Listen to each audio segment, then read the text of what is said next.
नमस्कार, मैं रेखा धीमान अपने इस चैनल के द्वारा आप तक ये कहानी पहुंचा रही हूं। कहानी का नाम है हींग वाला और इसको लिखा है हिंदी की प्रसिद्ध लेखिका सुभद्रा कुमारी चौहान। कहानी बहुत ही मर्मस्पर्शी है कि इसमें हींग वाला अपने एक छोटी सोच न रखने वाला मानवता का अपना परिचय देते हुए बच्चों को ठीक ठाक घर पहुंचाता है। और इस कहानी को जो भी सुन रहे हैं इस चैनल को लाइक करें और जिन्होंने सब्सक्राइब नहीं किया हुआ प्लीज़ सब्सक्राइब करते रहें और अपने जो भी मन की बात है चैनल के कमेंट बॉक्स में अवश्य लिखें। तो कहानी मैं आपको सुनाने जा रही हूँ। कहानी का नाम है हींग वाला। लगभग 35 साल का एक खान आंगन में आकर रुक गया। हमेशा की तरह उसने आवाज़ लगाई, अम्मा हींग लोगी? पीठ पर बंधे हुए पीपे को खोलकर उसने नीचे रख दिया और मौलसरी के नीचे बने हुए चबूतरे पर बैठ गया। भीतर बरामदे से 9-10 वर्ष के एक बालक ने बाहर निकलकर उत्तर दिया, अभी कुछ नहीं लेना है, जाओ। पर भला खान क्यों जाने लगा? जरा आराम से बैठ गया और अपने साफे के छोर से हवा करता हुआ बोला, अम्मा हींग ले लो अम्मा, हम अपने देश जाता है, बहुत दिनों में लौटेगा। सावित्री रसोई घर से हाथ धोकर बाहर आई और बोली, हींग तो बहुत सी रखी है खान, अभी 15 दिन नहीं हुए, तुमसे तो ली थी।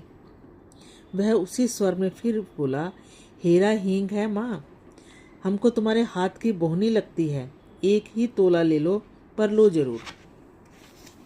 इतना कहकर फौरन एक डिब्बा सावित्री के सामने सरकाते हुए कहा, तुम और कुछ मत देखो माँ, यह हींग 1 नंबर है, हम तुम्हें धोखा नहीं देगा।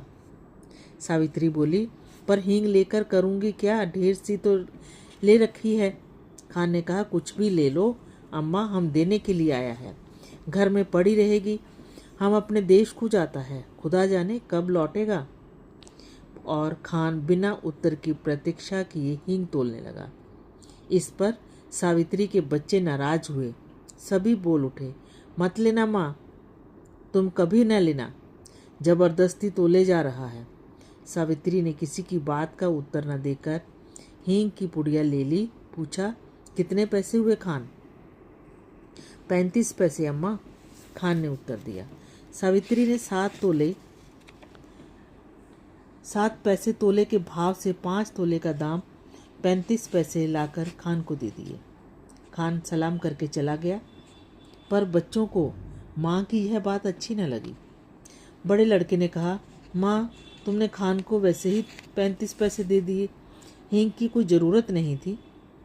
छोटा माँ से चिढ़कर बोला, दो माँ, 35 पैसे हमको भी दो, हम लिए बिना न रहेंगे।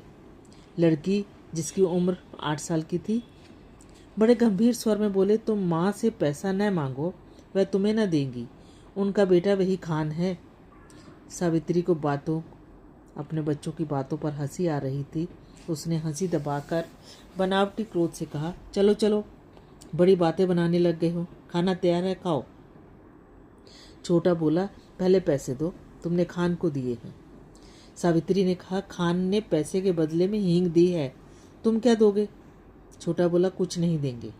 सावित्री हंस पड़ी, अच्छा चलो पहले खाना खा लो, फिर मैं रुपया तुड़वा कर तीनों को पैसे दूंगी। खाना खाते खाते हिसाब लगाया, तीनों में बराबर पैसे कैसे बटे।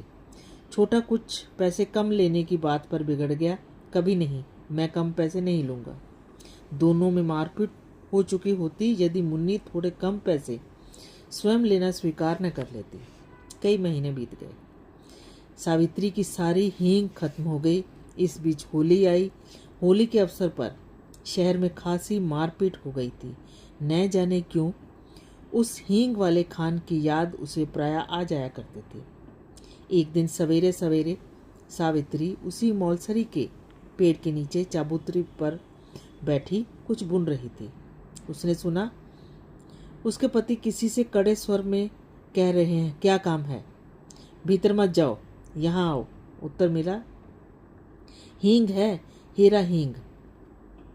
और खान तब तक आंगन में सावित्री के सामने पहुंच चुका था। खान को देखते ही सावित्री ने कहा, बहुत दिनों में आए खान, हींग तो कब की खत्म हो गई। खान बोला, अपने देश गया था अम्मा, परसों ही तो लौटा हूँ। सावित्री ने कहा, यहाँ तो बहुत जोरों का लड़ाई झगड़ा हो गया है। खान बोला, सुना, समझ नहीं है लड़ने वालों में। सावित्री बोली, खान तुम हमारे घर चले आए, तुम्हें डर नहीं लगा?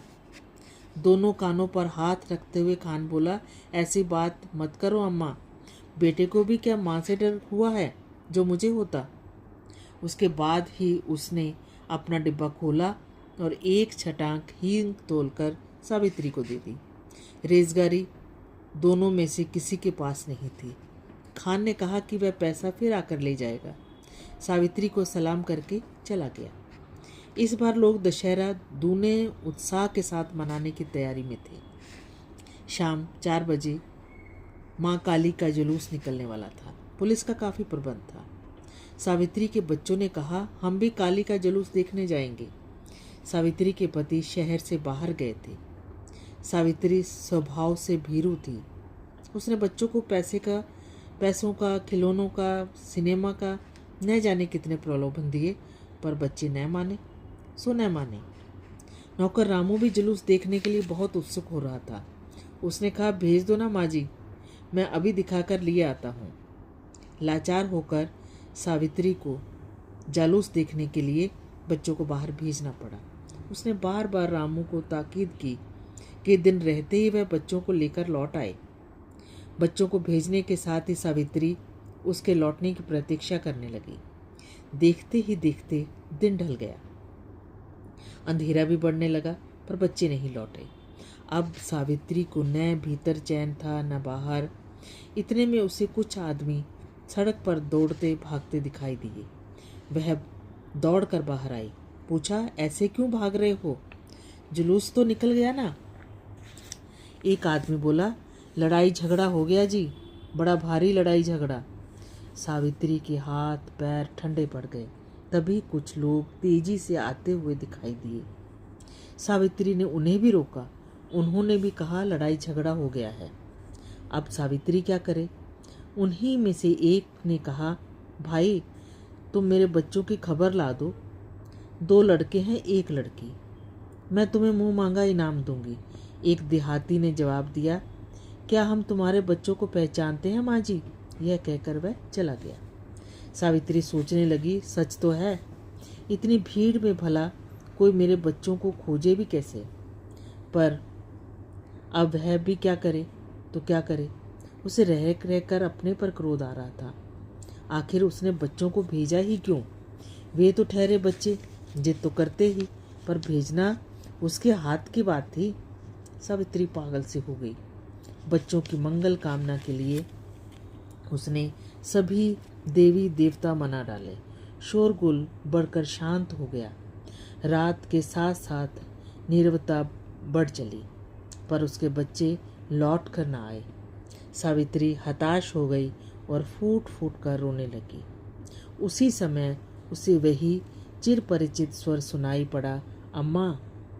सावित्री दौड़कर बाहर आई। उसने देखा उसके 3 बच्चे खान के साथ सकुशल लौट आए हैं। खान ने सावित्री को देखते ही कहा, वक्त अच्छा नहीं है अम्मा, बच्चों को ऐसी भीड़ भाड़ में बाहर न भेजा करो। बच्चे दौड़ कर माँ से लिपट गए। तो दोस्तों, बहुत ही अच्छी कहानी मुझे भी लगी, इसलिए मैंने आप लोगों को सुनाई। तो आप भी इस कहानी को पूरा सुनकर कमेंट बॉक्स में बताइए, लिखिए कि यह मानवता का रूप आपको कैसा लगा।